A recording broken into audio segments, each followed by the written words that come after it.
আজকে সম্মেলনে আমরা প্রথমে জাতীয় পতাকা উত্তোলন করেছি, যথাযথ সম্মান মর্যাদা দিয়ে আমরা স্যালুট দিয়েছি। তারপরে আমরা আমাদের দলীয় পতাকা যেটা আমরা ডিজাইন করেছি সেটা আমরা উত্তোলন করেছি এবং সেখানে দলীয় সঙ্গীত পরিবেশিত হয়েছে।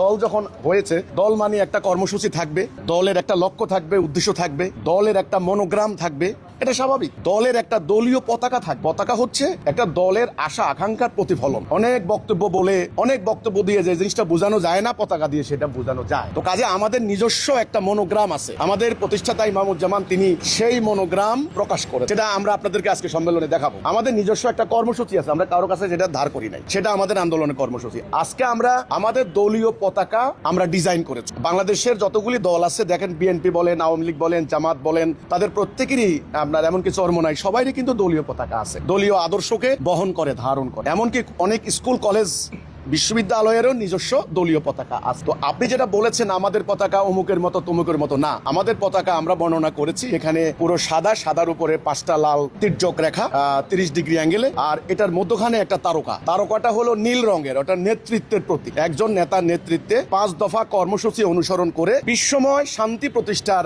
লক্ষ্য, এই হচ্ছে আমাদের পতাকার মেসেজ।